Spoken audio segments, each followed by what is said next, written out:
Olá, pessoal, tudo bem? Boa noite se você estiver assistindo aqui esse vídeo na estreia, ou bom dia ou boa tarde se você estiver assistindo a gravação. Isso aqui é uma gravação, na verdade, tá? Tô gravando com antecedência para vocês, por isso que tá claro aqui, tô gravando de dia.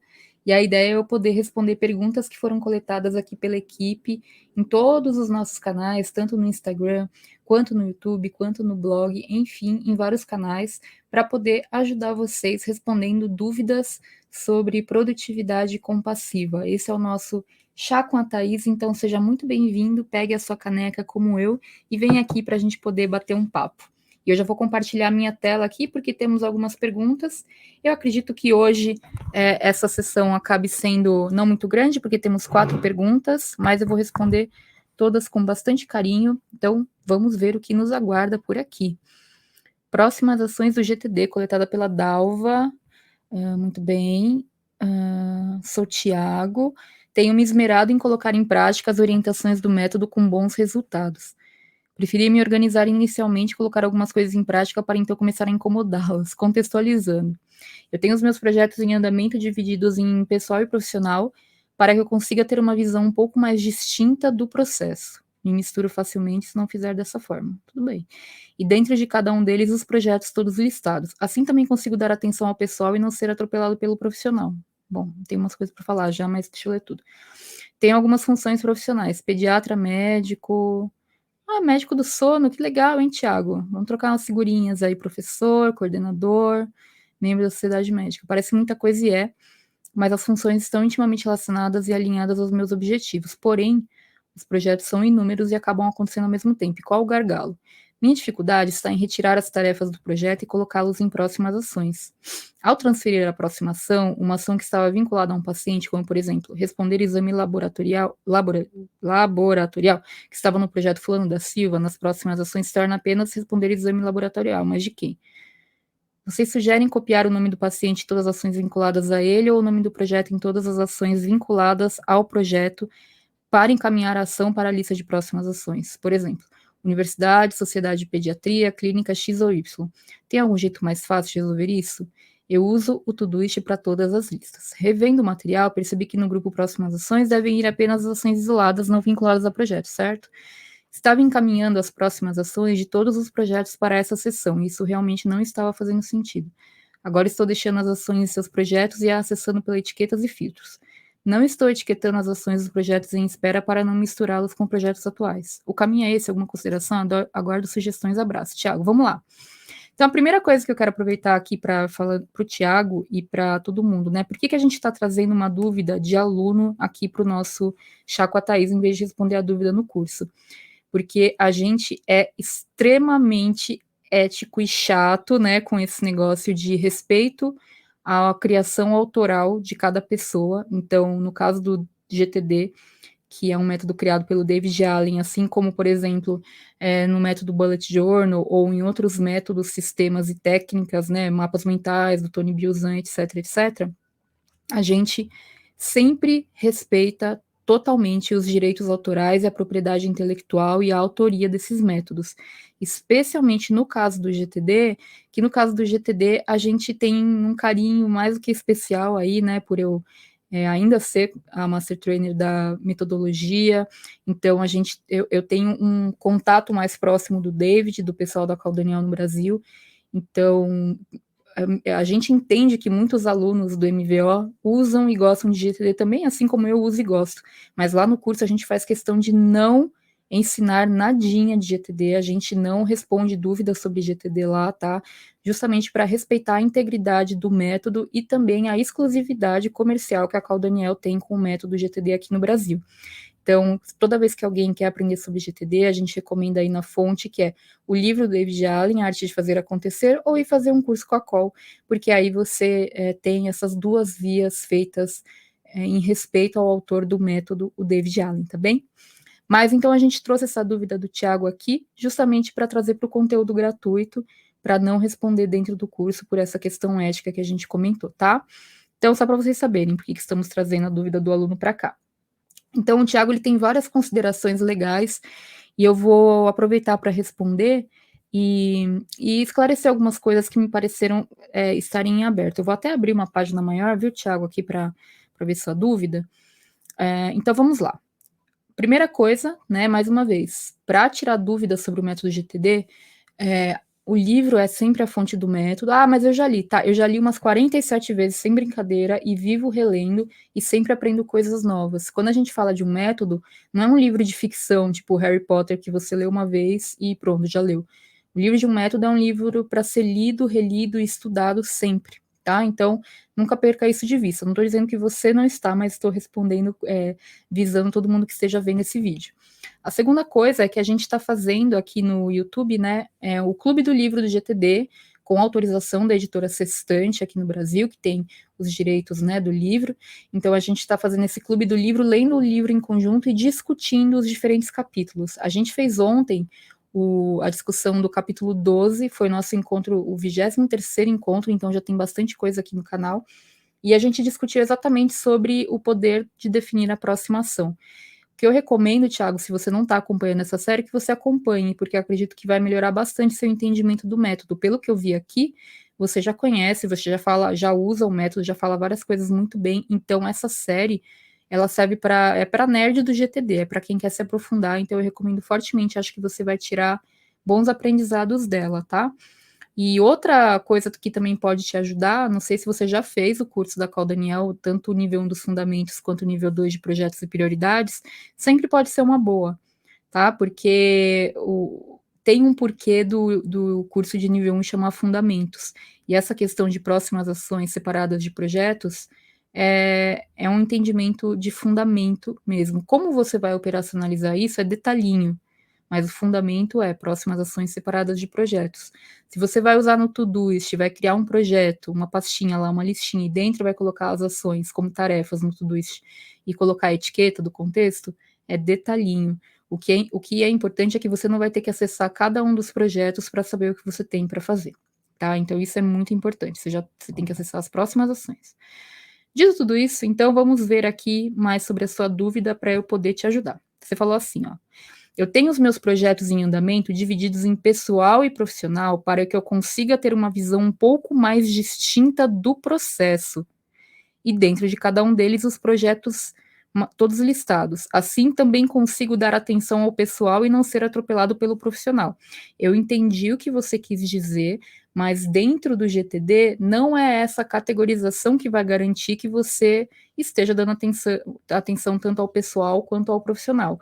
Dentro do GTD, o que vai garantir que você esteja fazendo isso, esse equilíbrio, é o que o David chama de horizonte 2, áreas de foco, responsabilidades, questões atuais, etc, etc.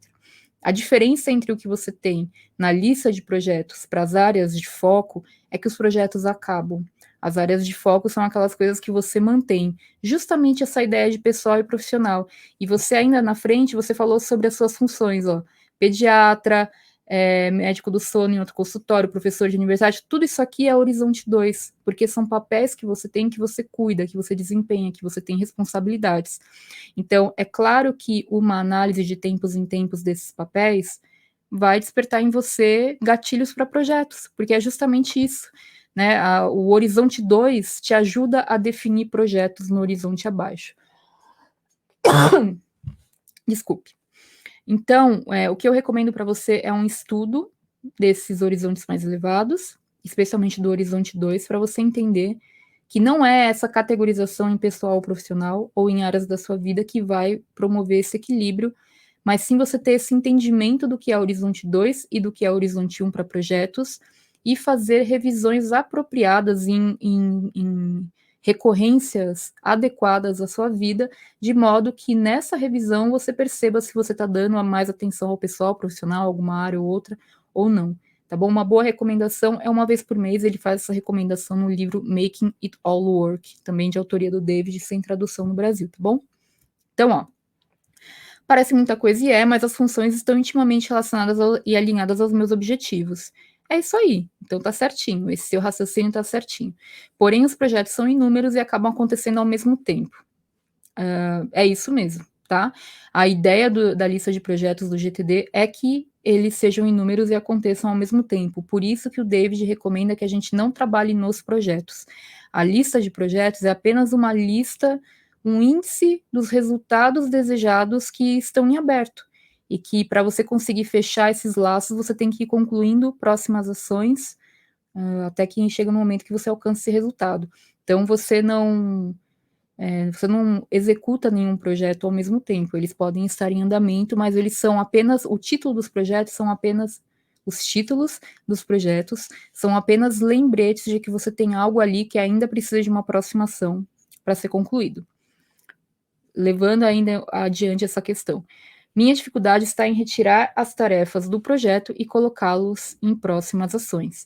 Tenta se acostumar, eu sei que parece uma perfumaria e é uma questão de semântica, mas tenta se acostumar a não chamar de tarefa. O David usa o termo tarefa de uma forma até meio pejorativa, querendo dizer que o que normalmente se chama de tarefa é algo que ainda não está esclarecido a nível de próximas ações. Então, você pode ter uma tarefa, por exemplo, que seja, deixa eu pensar, realizar o exame de sono com o paciente X. Só que para você realizar esse exame, a não ser que você esteja efetivamente indo para a sala realizá-lo, você deve ter uma aproximação com relação a isso, que é pedir para a secretária ou para assistente ou para o assistente agendar com o paciente, por aí vai, tá? Então, a aproximação é a aproximação física e visível que vai mover uma situação adiante. Quando você usa o termo tarefa, não quer dizer necessariamente que seja uma aproximação, porque aproximação é aquilo que já dá para você fazer e tarefa é um a fazer que pode ter diferentes naturezas, tá bom? E aí você fala, ao transferir a próxima ação, o David em nenhum momento fala sobre transferir próxima ação. Ele fala que as próximas ações devem ser organizadas nas listas de próximas ações. Nesse caso, o que está me parecendo é que você está criando um projeto e colocando as próximas ações dentro e aí transferindo para uma lista de próximas ações. Esse procedimento não é necessário. Então, assim, se você sente falta de ter as próximas ações dentro da pastinha do projeto, eu entendo, muitas pessoas sentem essa necessidade.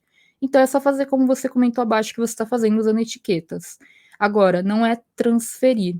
Um erro muito comum que acontece, eu não sei se é o seu caso, porque eu precisaria de mais informações, é você usar as próximas ações como controle dos status dos projetos. O David, ele diz que as próximas ações são, assim, a operacionalização do projeto como um todo. Então, que você não controla o projeto pelas próximas ações. Você pode usar o modelo de planejamento natural, que ele descreve no capítulo 3 do livro do GTD, onde ele tem uma série de etapas lá, propósito, princípios, visão, brainstorm, organização, até chegar nas próximas ações, e que aí, muitas vezes, essa parte da organização do projeto é o que vai garantir que você consiga fazer uma revisão desse cenário mais macro, dos tópicos, aí sim, tarefas, entre aspas, né? Você tem um controle mais macro do projeto para aí sim definir próximas ações em cima dele. Então, suponhamos que você tenha lá concluir o tratamento do paciente X. E aí você tem uma série de tópicos ali dentro que você tem que cumprir, o exame de sono, enfim, pedir outros exames para ele e por aí vai, né?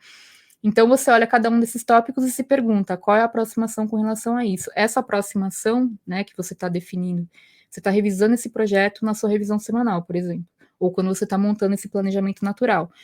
Quando você olhar cada um desses tópicos e perguntar qual é a aproximação para cada um deles, você vai pegar essa aproximação e vai organizar no contexto apropriado, ou na agenda, ou na lista de aguardando resposta, dependendo da natureza dessa ação, tá? Agora, se você quiser colocar totalmente desvinculado do projeto, como você colocou, responder exame laboratorial, que estava no projeto Fulano da Silva, aqui são duas coisas que me acendem a luzinha vermelha. Primeiro, é claro que se você for colocar responder exame laboratorial na lista de próximas ações, se você não colocar de quem se trata, você não vai ter como saber, você vai ficar com 30 ações lá responder exame laboratorial que podem ser para várias pessoas. E essa é uma das principais razões pelas quais o David recomenda que você separe as listas de ações das listas de projetos, porque aí isso te obriga a deixar a próxima ação mais clara. Então, se você coloca responder exame laboratorial porque você confia que está dentro de um projeto com o nome do paciente, você fica mais preguiçoso para tornar essa aproximação descrita com clareza. Então, se você coloca responder exame laboratorial do fulano da Silva, isso torna a sua aproximação mais clara. E aí você colocou, estava no projeto fulano da Silva. Os projetos, eles precisam ter um verbo vinculado. porque você tem uma responsabilidade sobre aquele projeto e ele é um resultado desejado. O nome Fulano da Silva não é um resultado desejado por si só, você tem que ter um verbo para esse projeto, que seja concluir o tratamento com o Fulano da Silva, mas tem que ter um verbo, tá? Isso é o que caracteriza um resultado desejado chamado de projeto, e não colocar um nome aleatório. Inclusive, você pode ter no seu horizonte 2 áreas de foco, nas responsabilidades e funções profissionais, você pode ter uma responsabilidade profissional que seja cuidado com os meus pacientes, por exemplo, e lá dentro ter uma lista desses pacientes que teria o Fulano da Silva, tá? Mas não um projeto Fulano da Silva. Inclusive, o Fulano da Silva pode ter vários projetos, mas assim, meio que me parece óbvio, é concluir o tratamento com o Fulano da Silva. É isso, tá? Então, tomar cuidado com o que você está chamando de projeto. Eu acho que são algumas definições aqui que valeriam a pena estudar em termos de fundamentos do GTD mesmo, para você se apropriar melhor delas, que isso vai te ajudar na gestão do seu sistema. Vocês sugerem copiar o nome do paciente em todas as ações vinculadas? Sim, isso é o procedimento de clareza da aproximação, não é uma sugestão, na verdade. Você falou que usa o Todoist para as listas, ok. Revendo o material, percebi que no grupo Próximas Ações devem ir apenas as ações isoladas, não vinculadas a projeto, certo? Não sei se você está falando aqui do curso, tá? Aí no MVO a gente está falando do método Vida Organizada, que é uma outra coisa. No GTD, próximas ações são próximas ações avulsas, recorrentes, associadas a projetos, a objetivos e aos diferentes horizontes, tá?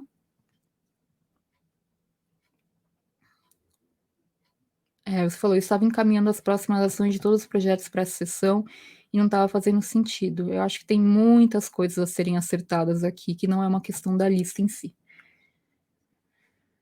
Aqui você falou, estou deixando as ações em seus projetos e acessando pelas etiquetas e filtros. Está certo. Você, em vez de colocar em uma lista separada de ações, você está colocando as etiquetas. Então, meio que dá na mesma. Você só está acessando pelas etiquetas. Não estou etiquetando as ações dos projetos em espera. Veja que projetos em espera é um termo que a gente usa no MVO. Né? No GTD, quando você não tem um projeto em andamento, ele é chamado de projeto incubado, que fica em uma lista chamada Algum Dia Talvez. E sim, esses projetos na lista de Algum Dia Talvez não precisam ter próximas ações definidas. É justamente o que o caracteriza como um projeto incubado. Tá bom, Thiago? Então é isso. Espero ter respondido a sua pergunta e de outras pessoas que tenham essa dúvida sobre próximas ações do GTD também. Vamos ver aqui qual é a nossa próxima dúvida coletada. Tem bastante dúvida de GTD, porque a gente teve um encontro, né, domingo, e aí o pessoal fica com dúvida. Vamos lá. Próximas ações por contexto.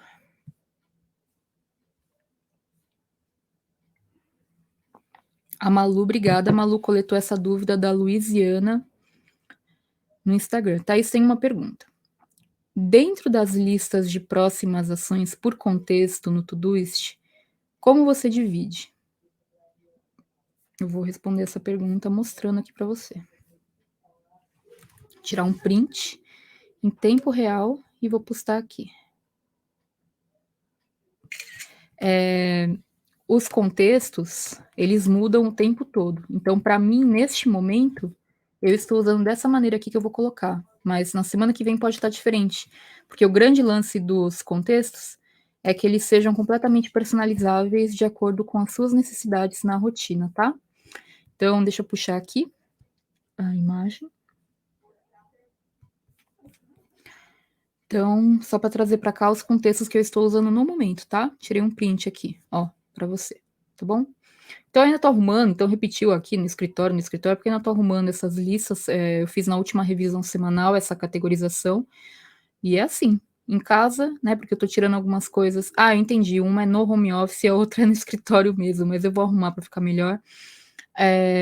Esses são os que eu tô usando, tá? Assim que eu divido no momento. Na semana que vem pode estar diferente, porque justamente o grande lance é você ter uma lista de próximas ações. A categorização dentro dela por contexto, por qualquer outro tipo de critério, é totalmente perfumaria e adaptável conforme as necessidades, e não uma coisa fixa. Isso é muito importante de saber, viu, gente?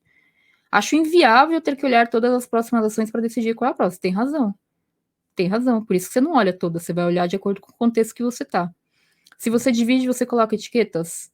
Gente, mais uma vez, isso é detalhinho. Uma coisa é você entender o que é uma aproximação, em primeiro lugar, o conceito. Para isso, eu recomendo assistir a live que a gente fez ontem do Clube do Livro. Em segundo lugar, se você colocar todas essas próximas ações em uma única lista de próximas ações. Esse é o segundo fundamento. Se essa lista estiver muito grande, estiver difícil para você olhar, não é questão de ser inviável, porque é o seu trabalho. Então, assim, se você não tivesse como categorizar, você ia ter que olhar, não tem essa de ser inviável, né? Mas você tem que fazer o que for mais prático para você, o que fizer mais sentido para o seu trabalho. Então, você dividir, em vez de ter uma lista, você ter várias listas de próximas ações de acordo com o contexto, é uma das maneiras de categorizar. Você pode categorizar por tempo, por nível de energia, por semana, tipo, esta semana, por exemplo, você pode categorizar por sentimentos que você quer ter ao concluir uma atividade, você pode separar por nível de energia, então cansada, concentrada, empolgada, enfim, cada um com as suas categorizações. Assim como você pode fazer um mix de tudo isso, ou pode dividir em pessoal e profissional. Isso aqui é detalhinho, tá? Você pode categorizar e a categorização pode te ajudar a ter uma execução maior, porque você aproveita as janelas de tempo de acordo com o contexto em que você está, ok.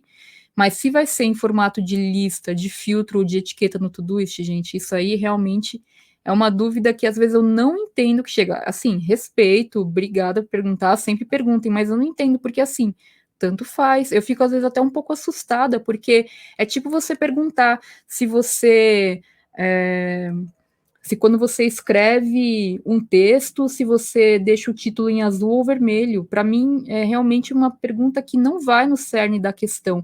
E para isso se tornar uma dúvida, eu fico preocupada que o buraco está muito mais embaixo. Então, por isso que eu recomendo a leitura do livro do David, gente, é a fonte original do método. Tudo que eu trago aqui, tudo bem. Sou Master Trainer, conheço há 15 anos, estudo, etc, etc, mas é a minha visão, né? É sempre a minha experiência. Então, eu recomendo que você sempre vá na fonte do método, estude, estude, estude, pratique, pratique, pratique. Porque essa dúvida de colocar etiquetas, gente, não. Ela perguntou o que é recorrente, por exemplo. O que o David sugere para recorrência? Isso está respondido no livro, né? Então, ele fala que tudo aquilo que precisa ser feito num dia ou num horário específico tem que entrar no seu calendário. Se tem recorrência ou não, né? Aí você coloca no seu calendário com a recorrência ou não, simples assim. Existem outras questões que você pode avaliar, como por exemplo, você, em vez de colocar a recorrência, porque a recorrência no calendário é um lembrete. Então aqui é mais um fundamento importante de conhecer lá no livro. Você precisa de um lembrete daquela ação para você fazer, ou é algo que você já faz no piloto automático? Se você precisa de um lembrete, a lista de próximas ações e o calendário são ferramentas onde você pode colocar esses lembretes para você ser lembrado de fazer alguma coisa. E se for recorrente, com a recorrência no calendário.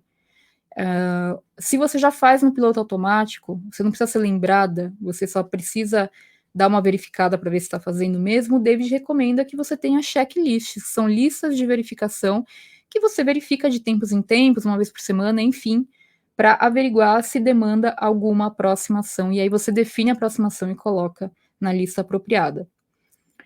Dentro do MVO, que daí é outro método, né? Tudo bem que sempre conversa com o GTD, mas é outro método.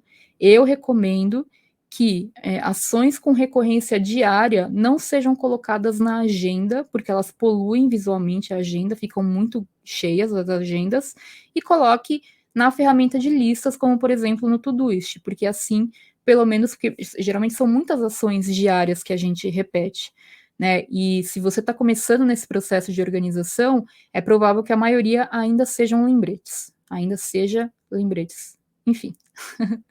Então, você coloca numa lista, né, numa ferramenta de listas, porque se você for colocar na sua agenda, pode sobrecarregar a sua agenda. Mas isso é uma recomendação minha, Thaís Godinho, do método Vida Organizada MVO, e não do GTD. Tá? Então, são algumas questões aqui que eu acho que valem a pena estudar para esclarecer melhor, mas espero ter respondido a sua dúvida, tá, Luiziana? Qualquer coisa, Veja aí, a gente está sempre postando coisas bacanas sobre GTD, e aproveita também a série do Clube do Livro, que eu acredito que ela seja bastante esclarecedora, assim, para a maioria das pessoas, porque a gente está realmente estudando cada um dos capítulos. Eu vou responder mais uma do GTD, e daí eu respondo a outra ali, tá? Vamos lá. Malu coletou, obrigada, Malu. Do Assis, Thais, bom dia. Estou acompanhando as lives gravadas, deve ser do Clube do Livro, né? E hoje me surgiu uma dúvida. Minha lista de próximas ações não é muito grande para os parâmetros do GTD. Bom, porém me incomoda e me dá um pouco de ansiedade olhar para uma lista de 30 a 50 coisas que preciso fazer. O que eu faço no Notion é, eu tenho uma view da minha tabela de ações que me permite ver quais são as ações que eu escolhi fazer hoje, e tem uma que me mostra todas as listas de próximas ações, e conforme vou concluindo, vou escolhendo qual fazer. Tudo bem fazer isso ou vai contra algum princípio do GTD? Não, pode fazer isso. Inclusive, o David fala no livro que, se você quiser, nada impede que você tenha uma lista de, se possível, fazer hoje, tá? Só toma cuidado para você não... como que eu posso dizer? Deixa eu voltar um pouquinho mais, desculpa. Na live que a gente fez, no encontro 23 que a gente fez domingo, ontem, né, sobre o capítulo 12 do livro, o capítulo 12 se chama O Poder de Definir a Aproximação, algo nesse sentido. E lá a gente fala justamente sobre isso, tá? É que uma das coisas que você pode fazer, se a sua lista te incomoda, é você revisá-la para garantir que todas as próximas ações que estão ali sejam realmente próximas ações, que estejam atualizadas, que estejam o mais claras possível. Nossa, tá certa essa concordância? Acho que sim. Se tem ação que você tem que incubar, porque aí não é próxima ação, enfim, tem que fazer uma revisão geral delas ali para garantir que a sua lista de próximas ações esteja atualizada. Ponto. Né? Porque a sua lista de próximas ações, ela tem que ser atrativa para você. Porque se ela te gera repulsa, tem coisas que você pode fazer para melhorar. Eu acho, de verdade, pela minha experiência de outros casos semelhantes ao seu, Assis, eu não estou dizendo que é o seu caso, mas muitas vezes eu percebo que em casos semelhantes ao seu, assim, o que acontece muitas vezes é que deixa eu arrumar aqui, porque tá vindo o sol bem na câmera e tá dando um reflexo. Acho que agora eu arrumei. Vamos lá. O que muitas vezes acontece é que as pessoas não têm as listas de próximas ações atualizadas e esclarecidas totalmente. Então, recomendo essa revisão. Como que está a sua revisão semanal? Me parece, pelo que você está falando, que está rodando, porque se você está conseguindo colocar o que é para você desejável fazer hoje, é porque você está confortável com essa maneira. Não está fugindo do GTD, não, tá? Então, o que eu ia falar, toma só cuidado para que sejam próximas ações, que estejam claras para você, então vale a pena essa revisão. Beleza? É isso, muito bem, obrigada pela pergunta, tá? Já respondendo todas as perguntas do GTD, deixa eu responder esta aqui.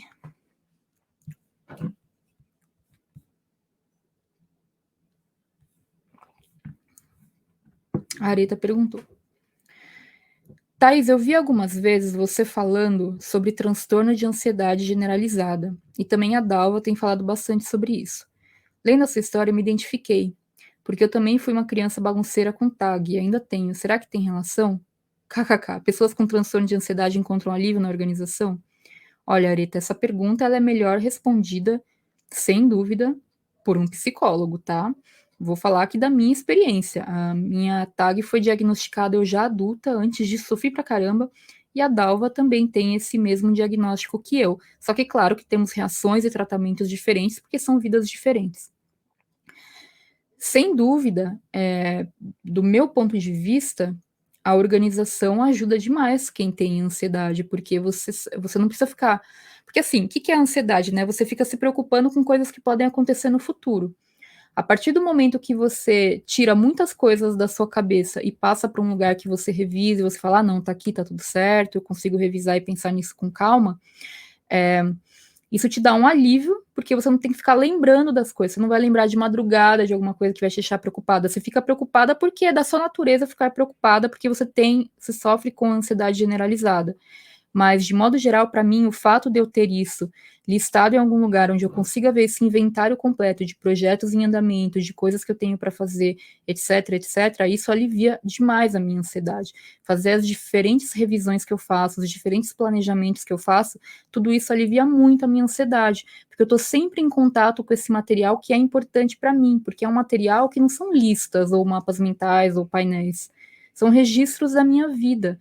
Quando eu dou atenção às coisas que são importantes para mim, que estão nas diferentes listas de ações, na minha agenda, nos meus projetos, nos meus objetivos, planejamentos diversos, etc., o que eu estou fazendo é um ato de autocuidado para mim. Porque eu sei que fazendo isso não é uma perda de tempo ou um tempo que eu estou investindo no meu dia a dia para me organizar, sabe? Não é esse o ponto. O ponto eu sei que isso me faz bem, eu sei que revisar esses materiais todos faz com que eu tenha um pouco mais de tranquilidade com o caminhar das coisas, e sem dúvida, só o fato de você aliviar a mente, porque você não está sobrecarregando ela com coisas na sua cabeça, e você está passando para um outro lugar para você verificar, com clareza, você colocou ali o que precisa ser feito, o que, que você tem que acompanhar de outras pessoas, sem dúvida, isso ajuda demais a aliviar a ansiedade, pelo menos no meu caso. Mas eu recomendo fortemente sempre fazer esse tipo de pergunta para algum profissional da área da psicologia. Eu já fiz para minha psicóloga, então ela me falou que sim, sem dúvida, mas eu não posso falar aqui, né, deixar de ser responsável nesse sentido e alocar apropriadamente a pergunta ao profissional mais, como eu posso dizer, mais apropriado também para responder. Tá bom, Areta? Mas espero ter te ajudado e respondido a sua pergunta. Bom, gente, então é isso, né? Todas as dúvidas de hoje foram respondidas. Tinham poucas dúvidas, eu quase não fiz, porque eu falei assim, tem poucas dúvidas, mas acho que foi legal fazer, né? No final das contas, acabou dando mais de 30 minutos aqui, o que significa que a gente tinha, então, bastante coisa para conversar. Espero que esse chá com a Thaís tenha sido útil para vocês, então, se vocês tiverem dúvidas, podem deixar aqui nos comentários, tá bom? Espero que vocês tenham uma ótima semana, uma boa noite aí para todo mundo. Um beijo, até o próximo. Tchau, tchau.